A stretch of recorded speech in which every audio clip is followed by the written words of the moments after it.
Qu'est-ce que j'ai vu au CES? En fait, ce qui est assez marrant quand on se balade au CES, c'est qu'on voit à la fois des petits écrans, des grands écrans. On voit des petits écrans qui sont de plus en plus grands.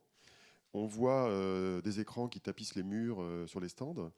Mais ce qui m'a le plus frappé, après avoir visité ce salon, c'est pas ce que j'ai vu sur les stands, c'est ce tableau, ce schéma. C'est assez auto-explicatif, hein. Il dit qu'en 2010, 12% de la valeur des produits de loisirs numériques matériels était faite de tablettes et de smartphones, et ça va passer à 43% cette année. Et sur un business global qui est de l'ordre de 1 trillion de dollars, donc 1000 milliards de dollars. C'est frappant. Alors, ce qui est frappant, c'est pas simplement le fait qu'il y a un truc qui passe de 12 à 43, c'est qu'il y a 30% qui partent en fumée chez les autres. Et sur ça, C'est c'est ça, important. la Alors, captation de valeur, quoi. qu'est-ce qui part en fumée? Mm. La photo, l'hi-fi, une partie du monde de la télévision, mais pas tant que ça. En fait, la télévision résiste pas mal. Le monde du PC qui souffre pas mal. Bon, sachant qu'il faut moduler ces chiffres-là par les notions de taux de pénétration. On est souvent très ébahi par le poids que représentent les mobiles aujourd'hui, mais ce pourcentage-là, il est lié à la croissance du taux de pénétration. En gros, c'est proportionnel à la dérivée première, voire seconde, de la croissance du taux de pénétration. Donc, quand vous avez un taux de pénétration qui est très élevé sur une technologie comme les PC, eh bien, la croissance est faible et le volume de vente il est lié au taux de renouvellement de la base installée, avec des machines qui sont changées toutes les 5 ans. Les smartphones, ils ont une caractéristique qui explique le 43% qu'il a, c'est qu'ils ont à la fois un taux de pénétration qui augmente régulièrement, notamment dans les pays émergents, et en plus, le taux de renouvellement est très élevé, qui est de l'ordre des 18 mois. Donc ce sont ces deux chiffres-là qui expliquent pourquoi on a ça. Et donc la grande question qui se pose quand on voit ces chiffres-là, c'est de se dire où est la valeur chez les autres, c'est-à-dire notamment les objets connectés dont on nous rebat les oreilles en ce moment, et on en parlera. Comment on peut capter de la valeur dans tout le bazar qui est autour? Parce que tous les produits qu'on voyait au CES, du plus petit au plus grand, de la télé au bitonio connecté à 15 dollars, ils sont tous des fins valoirs du smartphone. Donc ça pose une vraie question sur le futur. Et l'autre question que je me pose quand je vois ces chiffres-là, je me dis, mais qui est celui qui, dans 3 ans, va faire la même chose au smartphone? Je ne sais pas, je n'ai pas la réponse. Moi non plus, j'ai pas de... Effectivement, C'est le ça peut résumé être, du salon. Mais enfin, c'est un résumé, j'ai plein d'autres trucs à dire, hein. Vas-y, slide suivant, si tu veux. Alors, Ah. l'autre truc aussi, qui est dans la lignée de ce qui se passe sur les smartphones, alors ça va vous sembler un peu geek, hein. Moi je suis toujours geek, hein. J'aime bien les trucs de techno, les processeurs et tout. Alors ça, c'est un processeur qui est annoncé par Nvidia, qui est une société qui est connue pour ses processeurs graphiques sur PC, et qui est aussi connue pour ses processeurs mobiles. Et là, ils ont annoncé la dernière génération de leur processeur qui est intéressant, donc ça s'appelle le Tegra K1. C'est pas très grand public, hein, comme nom. C'est un processeur qui va être intégré dans les smartphones en 2014 et 2015, qui est 2 fois plus puissant qu'une Xbox 360 ou qu'une PS3, du point de vue du graphisme et de la 3D. Il faut savoir que tous les smartphones qui arrivent en 2014 sont directement connectables à une télévision pour envoyer leur image en Full HD à la télévision. Ça veut dire quoi? Ça veut dire qu'en 2014, on n'aura pas besoin de Xbox et de PS4. On a la console de jeu dans le smartphone qui envoie directement son image à la télé. Et comme en plus le smartphone, il a un gyro, un accéléro, il sert de manette de jeu, il fait tout. Et donc, ça, c'est un game changer. Ça veut dire qu'en fait, il y a une catégorie de produits complète qui va être bouffée par le smartphone. C'est pas la première ni la dernière, hein. Le smartphone, il a tué ce qu'on appelle les Personal Navigation Devices, donc les GPS. La tablette a tué les cadres photo. On est en permanence comme ça dans un cycle de renouvellement où il y a des produits qui tuent d'autres produits. Et on n'est pas au bout de nos peines, ça va continuer. Exemple, avec ce truc-là qui représente en fait une évolution technologique assez intéressante. Ça, c'est un smartphone qui a été annoncé à l'IFA en septembre dernier. Il y a aussi le Galaxy Note 3 qui a été annoncé au même moment par Samsung. Ce sont les premiers smartphones qui sont capables de capter de la vidéo en 4K. Alors la vidéo 4K, qu'est-ce que c'est? C'est 4 fois la résolution du Full HD qu'on a aujourd'hui. C'est une image qui est absolument extraordinaire pour consommer de la vidéo et de la télévision et aussi de la photo. Et ce smartphone, il a une caractéristique, c'est qu'il intègre une caméra. Donc c'est le capteur que j'ai mis en haut dans l'image. Il intègre un processeur, en l'occurrence c'est le Snapdragon S600 de Qualcomm, encore un truc de geek. Et puis le dernier point, c'est la 4G et le LTE qui augmente les débits disponibles pour uploader, pas simplement downloader, mais pour uploader vos images et vos vidéos.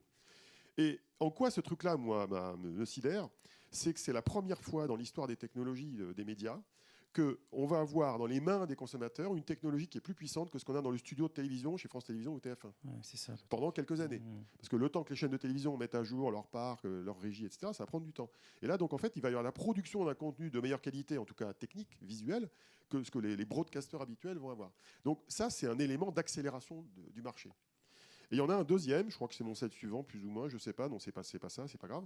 Mais il y en a un deuxième, c'est la Chine, on reviendra tout à l'heure sur... On parle maintenant de la Chine ou pas, je ne me rappelle plus. Non, c'est pas ça. Okay. Oui, alors l'autre élément sur la 4K qui me sidère, c'est que quand on regarde les analyses de marché, des ventes d'écrans de très grande résolution et très grand format, on se rend compte que la Chine, pour la première fois, encore une fois, va être l'early adopter de cette nouvelle technologie.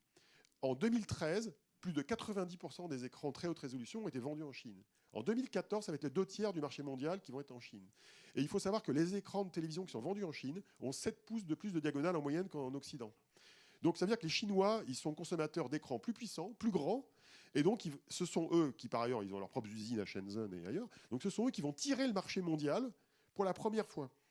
Avant, ce n'était pas le cas. Les smartphones, les autres technologies sont peut-être arrivées en Corée et au Japon, mais pas de Chine. Donc c'est la Chine qui va nous tirer le marché vers le haut. Donc en fait, les chaînes de télévision et le monde des médias, il va être aspergé d'un côté par des Chinois qui vont nous inonder le marché avec des télés pas chères, et de l'autre côté avec des smartphones qui permettent de capter de l'image en meilleure qualité que ce qu'on fait aujourd'hui dans le broadcast. Alors l'autre truc qui m'a sidéré au CES, c'est cet écran. Je sais pas, moi ça me fait rêver, mais enfin, j'aime bien les grands écrans, j'aime pas trop les petits écrans. Ça c'est un écran 105 pouces, format 21:9, donc c'est le format des films de cinéma en cinémascope ou en Panavision, pour ceux qui connaissent un peu les formats dans le cinéma. Donc c'est un truc qui doit faire 1,80 m de large à peu près. En plus il est incurvé, parce que ça ressemble à un écran de salle de cinéma aux États-Unis. Et ça me fait penser à ce à quoi pourraient ressembler les interfaces utilisateurs du futur. C'est le slide d'après, je crois, plus ou moins. Voilà. Donc ça, c'est une démo qui est faite sur un écran 4K chez un éditeur de logiciels pour télévision interactive qui s'appelle Nagravision, qui est basé en Suisse. Et en fait, l'écran du futur, l'écran de télévision du futur, ça va être un écran plutôt grand, très grand, dans lequel il y aura une image de télévision, voire plusieurs, et des choses autour. Alors aujourd'hui, dans la télévision, on a d'un côté ce qu'on appelle le second écran, où il y a tout ce qui est social qu'on a sur l'écran qu'on a sous la main, et la vidéo sur la télévision. Mais je pense que dans le futur, alors là, je fais la prédiction, mais pas 2014. Moi, je suis du genre 5-10 ans. Tu vois. Okay. À 5-10 ans, je pense que l'écran de télévision, ça va être du papier peint. Ça veut dire qu'en fait, on le voit, les technologies Samsung a ça dans ses cartons, ça s'appelle des écrans OLED, pliables, bendable. Donc, ils savent les imprimer. Et donc, ils vont nous imprimer des carrés. Et on ira acheter à Leroy Merlin des carrés d'écran OLED et on va les mettre sur le mur en fonction de ce qu'on veut. Après, on aura des machines qui vont se démerder pour savoir où sont les écrans dans la pièce. Et là-dessus, on affichera tout et n'importe quoi en liaison avec ces objets connectés, ce qu'on a dans son smartphone, le capteur de nos ondes cérébrales sur le cerveau qui saura qu'on a envie de ceci ou de cela. Et tout ça, ça va être connecté. Donc en fait, on va avoir une espèce de miroir de notre vie numérique et de nos objets connectés sur de grandes surfaces d'affichage et pas simplement sur la petite qui est extrêmement contrainte. Très bien. Conclusion. Je sais pas, slide suivant. Alors, l'autre truc qui m'a sidéré quand j'ai visité ce salon, évidemment, c'est les objets connectés. Il y en avait des milliers et des cents. Je sais pas quel stand n'avait pas d'objets connectés. De toute façon, il y a toujours eu des objets connectés au CES. Ça fait 8 ans, 9 ans que j'y vais. Tous les stands étaient toujours des stands où il y avait des trucs connectés, de plus connectés que l'année d'avant. Alors, c'est plus connecté avec plus d'écran, plus de haut débit, plus de réseaux sans fil, aussi bizarres et variés qu'il y a de normes sur le marché. Et alors cette année, on avait des objets connectés en long, en large et en travers. On a des casques pour apprendre, des lunettes pour bien dormir. On a des trucs pour la santé. Alors moi, ce que j'ai constaté, c'est que les objets connectés, pour leur grande majorité, sont des objets qui servent à traiter les angoisses de la société actuelle. C'est intéressant. C'est-à-dire que les objets, ils servent à être en meilleure santé, parce qu'on a peur d'être malade. Ils servent à être en forme, parce qu'on a peur de grossir, ou on a envie de perdre du poids. Ils servent à surveiller ses enfants, son chien, sa maîtresse, avec des beacons qu'on met partout. On a même des soutiens-gorge coréens qui permettent qui s'ouvrent que si la femme est vraiment amoureuse du gars qu'elle est en face d'elle, ou du gars ou de la fille d'ailleurs. Donc en fait, tout ça, c'est lié à des angoisses un peu de la société. Et je me dis que quand je compare ces objets avec les objets qu'on utilise aujourd'hui tous les jours. Voilà, je vois Nicolas sur son smartphone. Pourquoi il est sur son smartphone? Parce que son smartphone, il lui apporte une valeur émotionnelle. Parce qu'il le met en contact avec les gens. Pas là. Bon, là, il parle à une machine, en fait. Désolé. Il ne parle pas à une machine. Il y a un machin. Alors, ouais. Un truc vraiment... un truc très chaud. Okay. Donc, mais la télévision, c'est pareil. Que vous soyez sur votre PC, votre smartphone, votre Mac, quand vous travaillez, quand vous êtes dans vos loisirs, la plupart des objets connectés avec un écran, avec un système d'exploitation, avec des applications, ils vous apportent en général une très forte valeur émotionnelle. Parce qu'ils vous mettent en contact ou avec du contenu qui vous divertit, ça c'est le cas de la télévision, ou avec des gens avec qui vous avez une relation sociale. Eh bien, les objets connectés, ils ont une caractéristique aujourd'hui, c'est que leur valeur émotionnelle est proche du quotient émotionnel de l'escargot. C'est-à-dire, vous voyez un objet, WeSync c'est sympa, mais il vous affiche une jolie courbe de votre poids. Le quotient émotionnel de la courbe de votre poids, il n'est pas très élevé, quoi. Donc en fait, je pense que le challenge pour les gens qui font des objets connectés et le challenge pour les marques qui vont se mettre à en faire, j'ai une prédiction pour 2014. Ok. C'est une prédiction à la con. Hein. Ok, C'est une prédiction à la con, c'est que les marques vont se mettre à faire des objets connectés à la con.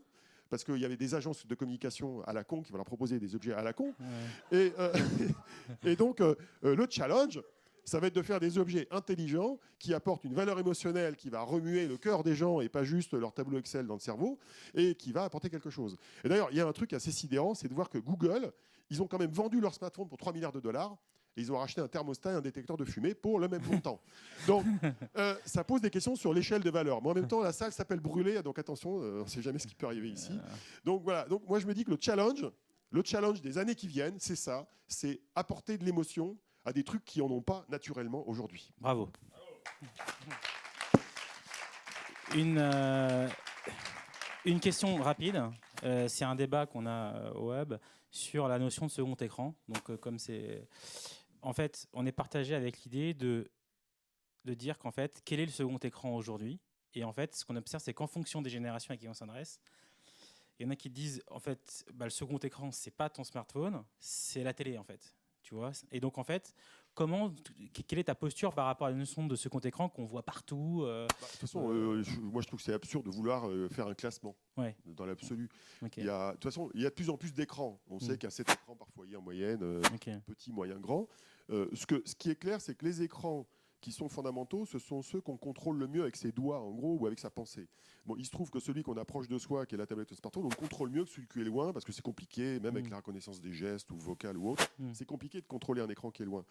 Pour moi, un écran de télévision, c'est surtout un écran... D'ailleurs, à la fois ce qu'on voyait au CES et les études montrent qu'un écran de télévision, ça sert à regarder des contenus pour l'essentiel, éventuellement à faire de la visioconférence avec Bio, quand on fait un Bio show sur la télé. Mais le reste... c'est plutôt fait pour les écrans qu'on approche de soi. D'ailleurs, l'usage classique de la télé connectée, c'est une télé qui affiche Danse avec les stars ou The Voice, et toute l'interaction sociale, elle est faite sur l'écran qu'on contrôle, qu'on a sous la main. Donc il y a les deux. Par contre, polluer l'écran principal avec des trucs genre ses comptes ou sa banque ou je sais pas quoi, c'est pas forcément idéal, quoi. Ok, merci beaucoup. Salut.